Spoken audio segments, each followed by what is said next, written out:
혼자면서 그랬어요. 야 지연아, 거기 들어가고 싶은 회사였지. 아빠 들어가고 싶대. 그래, 아빠가 좀 도와줄 거야. 뭘 도와줘? 생각해보니까 아빠가 생각해보니 이사하고 대표이사 나이가 아빠가 비슷하더라. 내가 나한테 질문을 좋아하니까 답을 하면 다 비슷하니까 비슷하지 않겠느냐. 일리가 있죠. 그래서 제가 저희 딸한테 내가 너에게 물을 테니까 답을 해봐라. 저희 딸 가만히 듣더니 알긴 해보래요. 그래서 제가 이렇게 저는 직장에서 했던 사람입니다.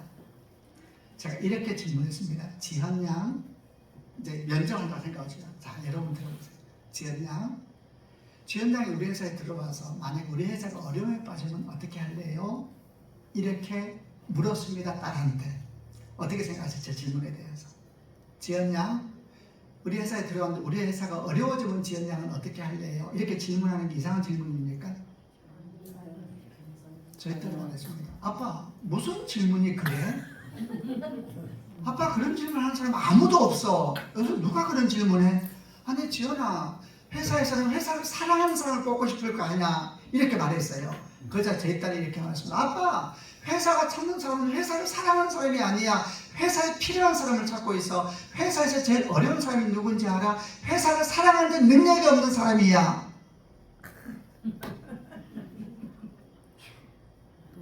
다 맞는 말인데, 다 말은 맞는데, 그게 말이 되니까 아니야. 말은 맞는데, 이런 생각이 들어요. 구구절절히 말은 맞는데 나는 생각을 안 해봤어요. 저도 교회를 해보니까 어떤 부모사가 어려우냐, 착해. 너무 사랑해, 성실해. 근데 죄송하지만 일을 못해. 그러면 담임 목사는 제일 당황스럽죠. 내 친구 말에 걔가 무슨 담임 목사를 해봤어요. 사역을 해봤어요. 26살 된 애가 아빠, 회사에서 제일 어려운 사람은 사랑하는데 능력이 없는 사람이야. 죽으라고 회사 남아있는 사람이야. 그 생각해서 너무 다르구나. 그것도 있어요. 무슨 사건이냐. 얘가 그전에는 또 막 여러 군 회사였는데 어느 이제 은행을 또 그때 최종 면접이 돼서 이제 거기는 은행은 보수 쪽에서 하루 종일 가서 코로나 때문에 낮추서 하루 종일 면접을 한다는 거예요. 그래서 그러냐. 근데 이제 그 며칠 전에 나한테 이런 말을 해요. 아빠, 강남역 좀 갔다 올게. 왜? 그 최종 면접 합격했던 사람들끼리 모여서 우리 최종 면접을 앞둔 사람들끼리 모여서 면접 연습하기로 했어. 그러더라고요.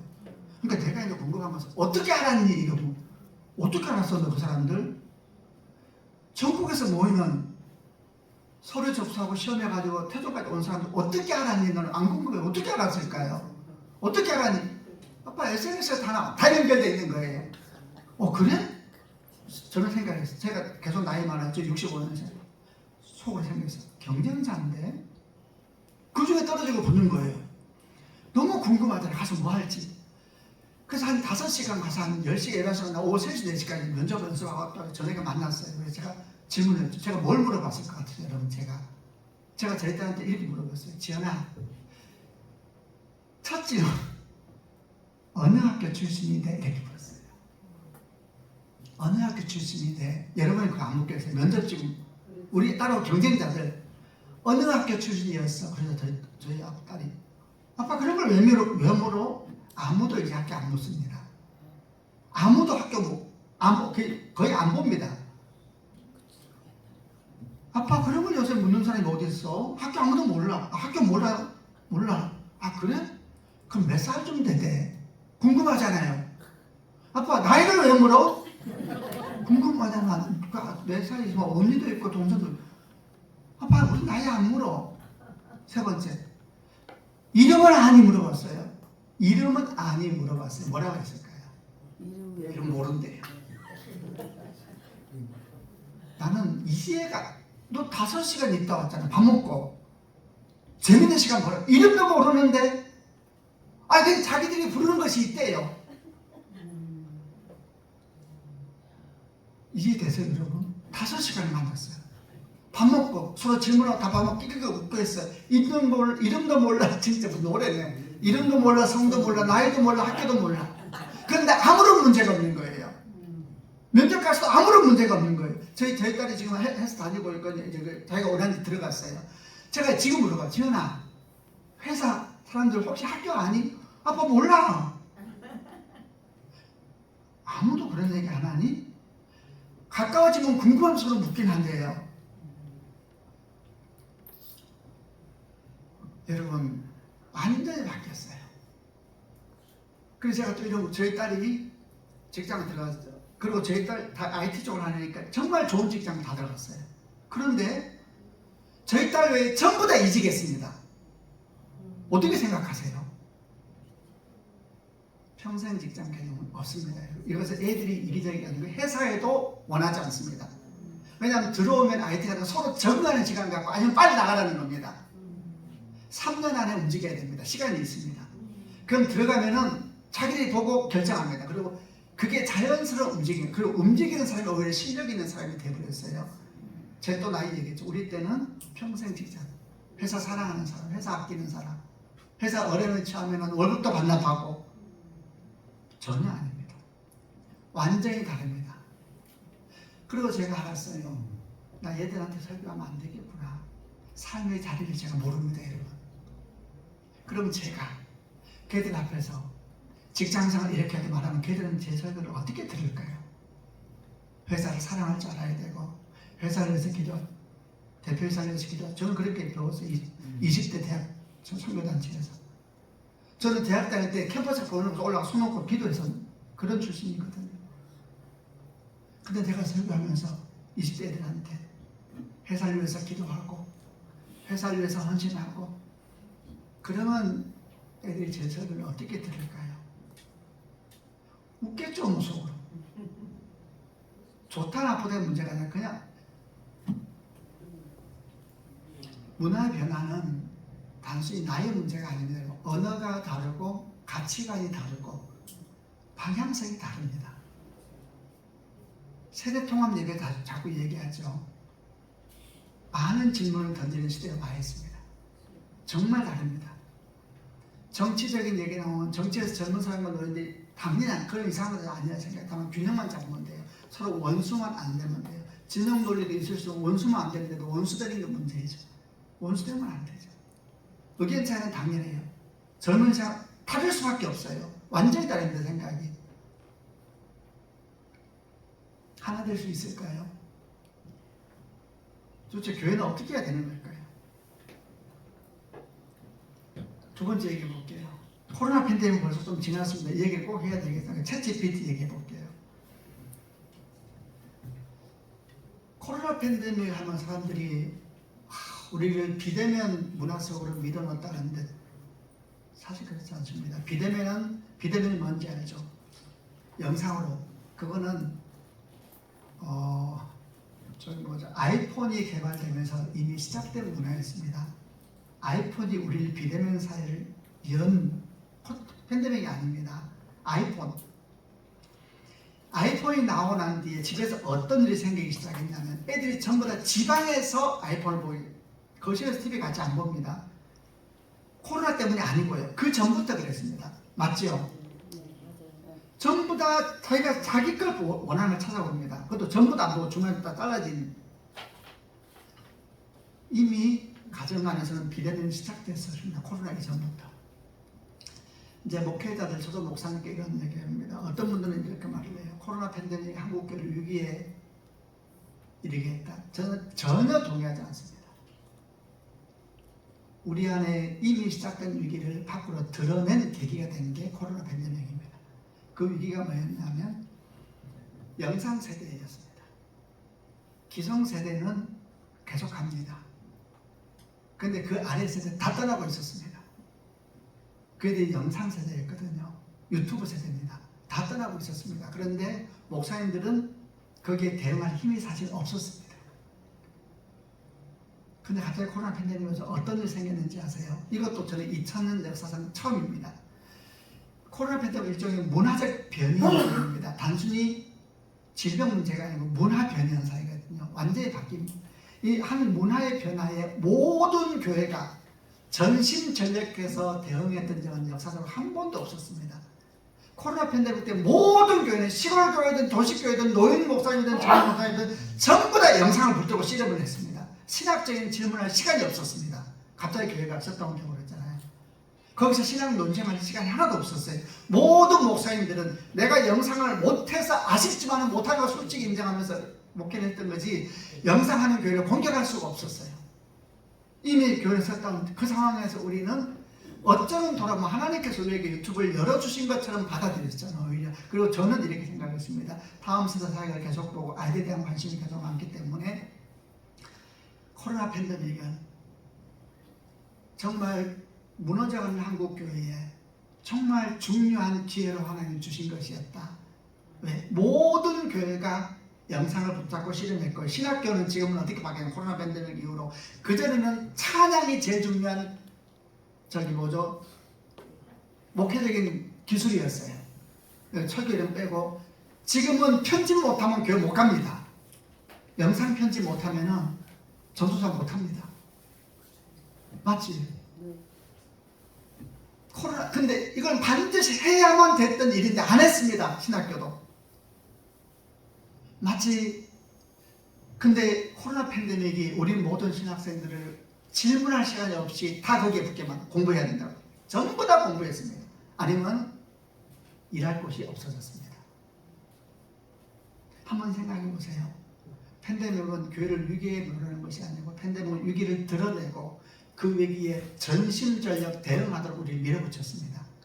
저는 그렇게 생각합니다. 근데 이제 거기서 다른 문제가 생겼어요. 코로나 팬데믹은 교회에 대해서 많은 질문을 하게 했거든요. 도대체 교회는 무엇이며 예배는 뭔가? 거기서 이제 뭐가 생겼냐면 이거는 좀 민감할 수 있는 주제인데 온라인 예배, 온라인 교회에 대한 이슈가 나오기 시작했습니다. 온라인 교회.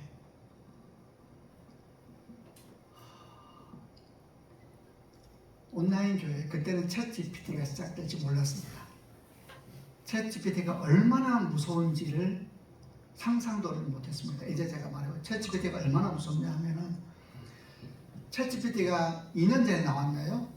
오픈 AI가 2년 됐는데 처음에 나왔을 때 온 세계가 떠들었는데 지금 좀 조용하죠. 왠지 아세요? 이 기술 개발, 이 챗 GPT 기술, 4차 산업의 기술은 이렇게 올라가지 않고 계단식으로 점핑합니다.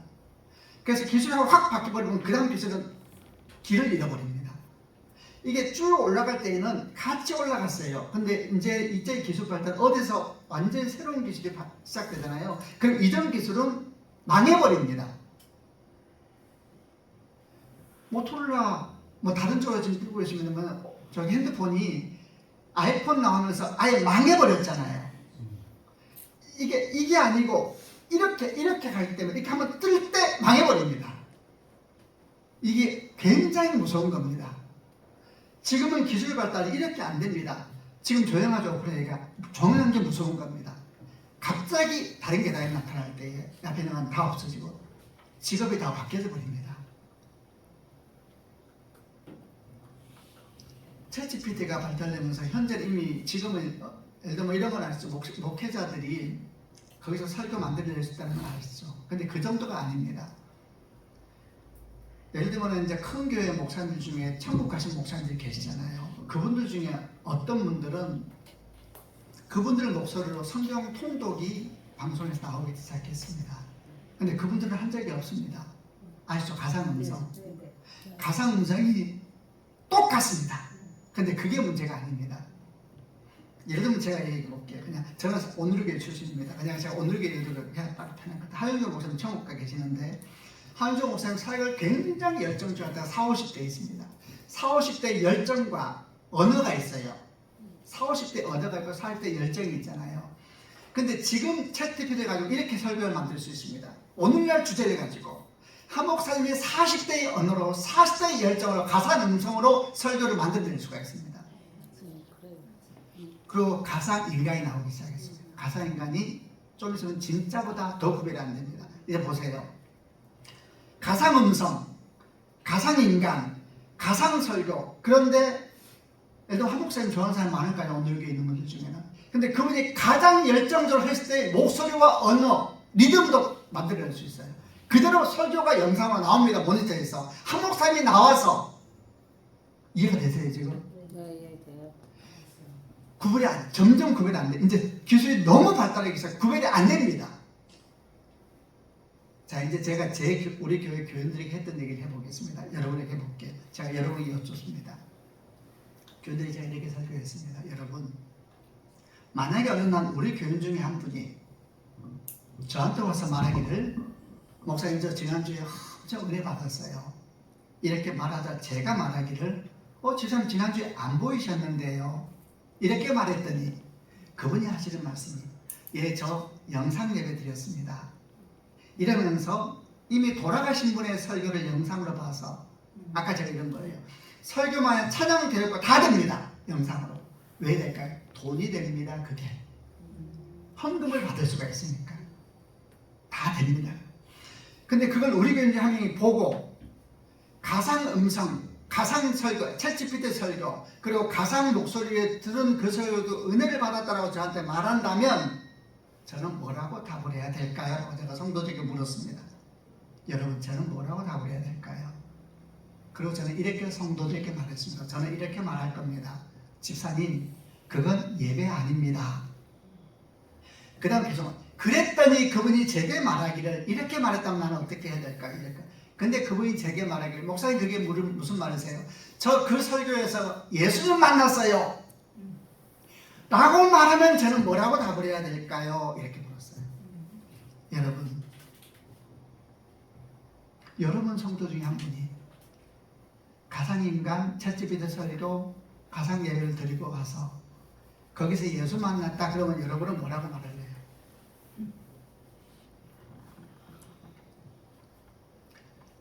매우 조심스러운 얘기를 하나 하면은, 우리가 그동안 챗GPT 시대가 올지 몰랐어요. 그래서 너무 쉽게 말하는 데가 있는데, 그 중에 하나가 뭐냐면, 교회에서 그동안 이 표현을 그냥 이해해 주세요. 너무 쉽게 예수만 만나면 된다는 말을 해왔습니다. 사실 신앙의 대부분은 만나고 난 뒤에 신앙적인 갈등인데, 성경 대부분은 만난 자의 삶에 대한 이야기잖아요. 그건 시작이었는데, 물론 목사님들이 그렇게 말하는 것은 그게 알파와 오메가라는 뜻은 아니었죠. 이제 그게 시작이야. 이제 그리스도 우리가 새로운 걸음을 시작해. 우리 잘 걸어가야 돼. 이 얘기를 포함하는 것이었을 건데, 문제는 문장이 그랬거든요. 예수만 만나면 된다 그랬어요. 그분이 말하자면 나 예수 만났다. 예수만 만나면 되지. 영상이든 가상이든 그게 무슨 상관이 있냐라고 말한다면, 사실 예수만 만나면 된다라고 말했던 그 사람은 뭐라고 답을 해야 될까요? 여러분, 그게 이미 와 있습니다. 엊그저께 제가 우리 교회에 엔비디아라고 혹시 아세요? 지금 세계에서 가장 뛰고 있는 생성의 AI 컴퓨터 칩 만든 회사입니다. 엔비디아의 코리아의 기술팀장이라는 친구를 교회에 있는 걸 이번에 알아서 제가 만나보니까, 제가 한번 강의를 하나 부탁했어요. 도대체 지금 AI는 어디까지 도대체 와 있는 거냐, 어디까지 와 있으며, 제가 기술 발달이 기울기가 아니라 계단식으로 점핑하는 것 같은데 이 말이 맞냐? 맞다 그러더라고요. 너무 무서운 겁니다. 뛰어버릴 때 언제인지 모르고, 뛰는 순간 기존 것이 다 무의미해져 버리는, 이 도대체 이게 뭘 의미하는 걸까요? 근데 그 친구가 나한테 이러더라고요. 목사님, 곧 메타에서 안경이 하나 발표가 될 겁니다. 알고 있더라고요. 발표되기 전에, 얼마 전에 발표됐어요. 메타에서는 안경. 혹시 보세요. 안경 그게 뭐냐면 1,000,000원짜리인데 지금은 곧 2년 뒤에는 상용화될, 가격이 확 떨어질 거예요. 그게 뭐냐면 이렇습니다. 제가 지금 여러분이 얘기하고 있잖아요. 그런데 곧 여러분 안개에서도 이렇게 대화가 됩니다. 서로 안경을 끼고 있으면 홀로그램처럼. 제가 보는데 제 안경으로 그게 만들어지는 거예요. 그것도 바로 여기서 만들어지는 것이 아니라 그 정도 거리에서 느껴지게끔 만들어져요. 지금 대화되세요? 소파에 앉아 두 명이 대화하는데 상대방이 없어요. 여기에 저는 안경 쓰고 앉아있고 상대방은 자기 집에서 안경 쓰고 앉아있어요. 근데 마주보고 있는 거예요. 그게 됩니다. 저는 그 얘기를 듣자마자 무슨 생각이 했냐면, 교회는 앞으로 담임 목사님이 안경 쓰고 있으면 공간이 없어도 되겠구나. 성도는 다 저희 가시 앉아서 안경 쓰고 있으면 되겠네. 그러면 시스템이 몇천 명이 앉아있는 것 같은 그림을 만들어낼 수 있겠네. 이거는 교회일까요? 아닐까요? 이걸 단순히 말할 수가 없는 게 왜 없냐면 저는 제일 위험하게 보는 것을 이 일을 누가 열어갈까 저는 기술이라고 생각하지 않습니다. 기술은 기술일 뿐이고 온라인 예배 누가 열었어요? 목사님들이 열었습니다. 캐톨릭은 못 엽니다. 왜? 아시죠? 캐톨릭은 성찬이 없으면 미사가 아니거든요. 그래서 제가 후배들하고 말해요. 앞으로 여러분들이 만날 교회는 도대체 어떤 교회일까? 이게 이제는 추상적인 공상 얘기가 아니고 실제거든요. 그리고 코로나 팬데믹 3년이 그게 뭔지에 대해서 우리가 당장 눈에 보이게 만들었거든요. 지금 우리가 맞이하는 이런 변화들입니다. 또 다음 넘겨볼까요?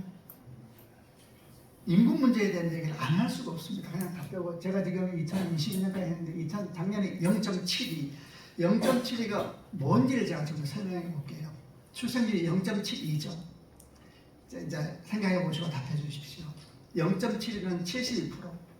한 명이 0.7명이 된다는 얘기를 단순히 보여주잖아요. 이제 여쭤볼게요. 자, 100명의 여자가 있습니다. 100명의 여자.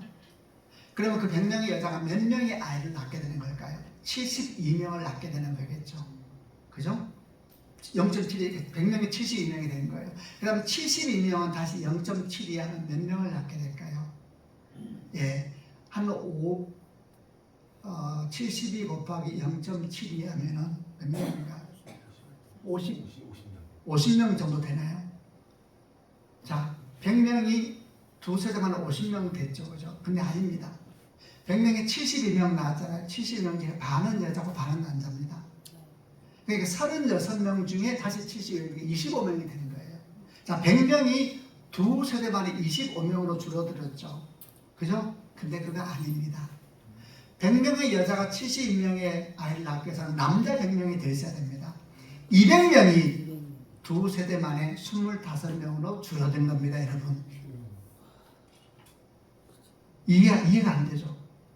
너무나 엄청난 감소이기 때문에 인구가 유지되기 위해서는 출생률이 2.1명이어야 됩니다. 2.1명. 근데 우리는 거기 3분의 1로 들어있으니까 그거는 뭐냐? 두 세대가 지나면 200명이 25명으로 줄어드는 겁니다. 그래서 한국은 망했다라는 말을 나오는 겁니다. 인구 문제는 독특한 특징이 뭐냐면 당장 눈에 안 보입니다. 살고 다 사니까. 그런데 우리 후배들이 맞이할 다음 세대는 도대체 어떻게 되는 것일까? 내 후배들이 내 나이가 됐을 때 다시 후배들에게 뭔가 말을 하고 있을 때 그 후배들은 어떤 목회적 상황에 처하고 있을까? 최소한 저런 목사로서 어떻게 내 세대만 생각할 수가 있어요. 그럴 수는 없지 않아요. 목사인데 그래도 주님 오시면 그날까지 복음은 강물처럼 흘러가야 될 건데 역사상 유례가 없던 일입니다. 0.72는 역사상 아담 이후로 유례가 없던 일입니다. 그래서 전 세계에서 지금 인구 문제가 나오면 무조건 부정적이고 절망적인 예로 들은 나라가 우리나라입니다. 그리고 한국은 소멸되고 있다라고 말을 합니다. 근데 당사자인 우리는 당장 우리 옆에 다 돌아가셨습니까? 다 있는데 아닙니다. 보십시오. 밑에 보십시오. 결혼 보십시오. 애 낳는 거 보십시오. 0.72. 앞으로 이게 과연 어떻게 될까? 그 다음 이거 얘기 재밌어서 하나 볼게요. 중위연령의 변화를 하는데 중위연령이 뭐냐면 우리나라 국민을 전체를 줄을 쫙 세우는 겁니다. 줄을 나이별로 태어나면 또 100, 쭉 세우면 그 중에 딱 가운데가 중요해요. 딱 가운데가 몇 살이냐? 가운데가 몇 살이냐? 금년도에 46세입니다. 46세. 2024년도가 46세가 중요해요. 우리나라 국민의 반은 46세가 넘었고 반은 이게 무슨 말이냐면 이렇습니다. 저는 이전부터 하나 궁금한 것이 있었어요. 왜 이렇게 젊은이들이 결혼을 늦게 할까? 여러분 생각하면 왜 이렇게 결혼을 늦게 할까요? 저는 29에 결혼했는데 그때도 이러다 말하지 않았거든요. 그죠? 왜 이렇게 결혼을 늦게 할까요? 이유가 있습니다. 제가 이 노래를 한 번씩 하는데 김광석 씨 30 즈음에 노래 아세요? 좀 유명한 노래죠. 이런 가사가 되어 있습니다. 점점 멀어져 간다. 머물러 있는 청춘인 줄 알았는데 비어가는 내 가슴 속에 더 아무것도 찾을 수 없네. 김광석 씨가 1994년도에 30년 전이면 1994년도에 4집에 냈던 노래입니다. 이때 이 김광석 씨가 이 노래 원래 자기 게 아니었어요. 다른 사람이 부른 노래인데 안 떴습니다. 근데 김광석 씨가 이 가사가 딱 자기라는 생각이 들었어요. 자기 마음을 그대로 대면하는 거예요. 그래서 자기가 그 노래를 부르기 시작해 그게 확 떠버렸습니다.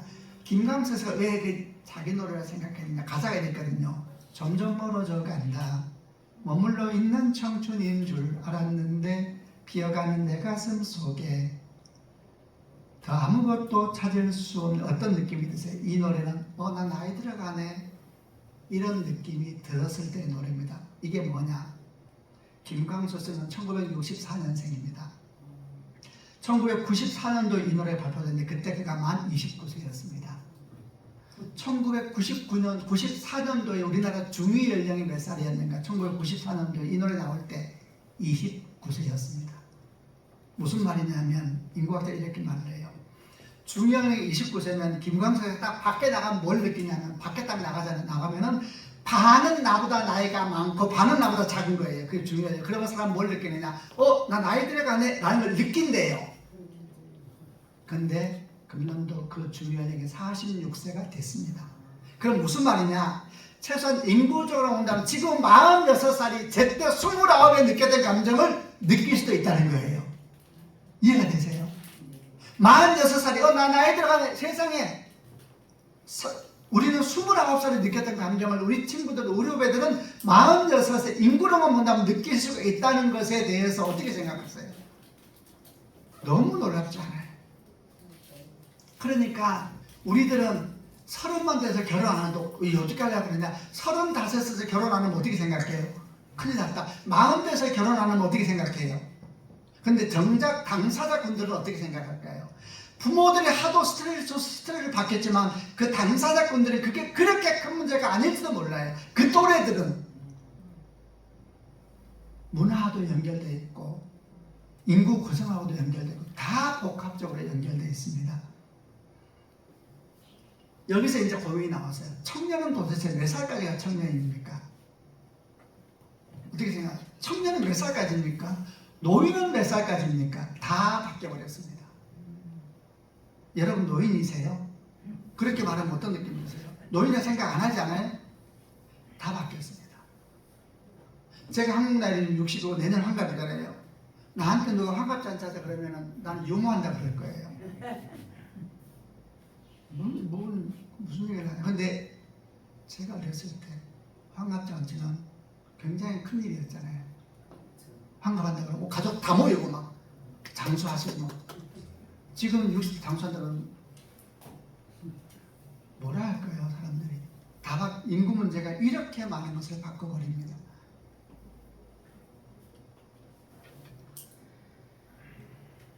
기후 문제 얘기는 점점 더 기후는 심각해집니다. 저는 사실 기후 문제가 이게 10년 전에 파리 기후 협약이라는 참 비싼